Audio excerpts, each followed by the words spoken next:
वाहेगुरु जी दा खालसा वाहेगुरु जी दी फतह। प्रकृति की गोद में बसा समुद्र तल से लगभग 4632 मीटर की ऊंचाई पर स्थित हेमकुंड साहिब गुरुद्वारा सिख धर्म के पवित्र स्थलों में से एक है। इस स्थल को लेकर मान्यता है कि यहाँ पर गुरु गोविंद सिंह ने वर्षों तक महाकाल की आराधना की थी और वर्तमान में जन्म लिया था।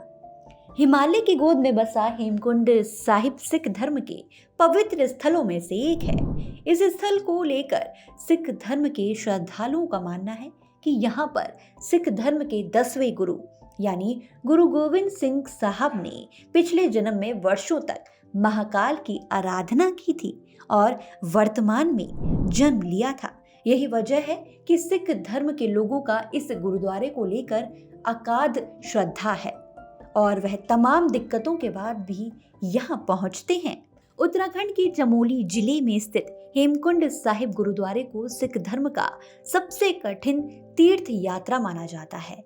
चारों तरफ पथरीले पहाड़ों और बर्फीली चोटियों से ढका हेमकुंड साहिब समुद्र तल से लगभग 4632 मीटर की ऊंचाई पर स्थित है। यहाँ पर श्रद्धालुओं को बर्फीले पहाड़ियों से गुजर कर जाना होता है। ऐसे में आइए जानते हैं हेमकुंड साहिब गुरुद्वारे के बारे में खास बातें। आपको बता दें, हेमकुंड साहिब गुरुद्वारे का उल्लेख गुरु गोविंद साहब की आत्मकथा में भी किया गया था, परंतु यह तीर्थ स्थल 2 से अधिक सदियों से गुमनाम रहा है। एक सर्वे के मुताबिक हेमकुंड साहिब 7 पर्वत की चोटी से घिरा हुआ है और समुद्र तल से लगभग 4632 मीटर की ऊंचाई पर हिमालय पर स्थित है। इसके 7 पर्वत चोटी के चट्टान पर एक निशान साहिब सजा हुआ है। कहा जाता है कि एक ऐसा समय था जब कोई भी इंसान इन 7 चोटियों पर चढ़ने की कल्पना तक नहीं कर सकता था, लेकिन ये चोटियां गुरु गोविंद साहिब के दर्शन के लिए सिख धर्म के श्रद्धालुओं और पर्यटकों के लिए खोल दी गई हैं। यहाँ पर हजारों की तादाद में गुरु गोविंद साहिब के अनुयायी मत्था टेकने के लिए आते हैं।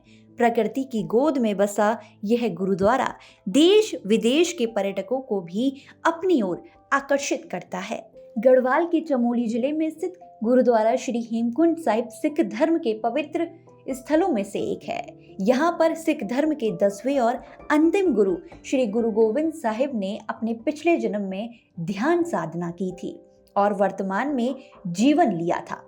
इस जगह का उल्लेख गुरु गोविंद साहिब के आत्मकथा में भी किया गया है।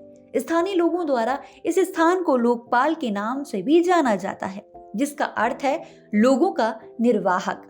इस जगह को स्थानीय निवासियों द्वारा असामान्य पवित्र, विस्मय और श्रद्धा का स्थान माना जाता है। यहाँ पर श्रद्धालु अपनी मनोकामनाएं लेकर श्री हेमकुंड साहिब के चरणों में मत्था टेकने के लिए आते हैं। हेमकुंड साहिब गुरुद्वारे को रामायण काल से ही माना गया है। कहा जाता है कि लोकपाल वही जगह है जहाँ पर भगवान श्री राम के भ्राता व शेषनाग के अवतार लक्ष्मण जी ने बैठकर साधना की थी।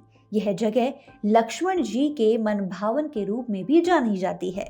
गुरुद्वारे से कुछ दूरी पर लक्ष्मण जी का मंदिर भी स्थित है। ऐसी ही आत्मकथाओं से जुड़ने के लिए देखते रहिए हिंद बस भक्ति।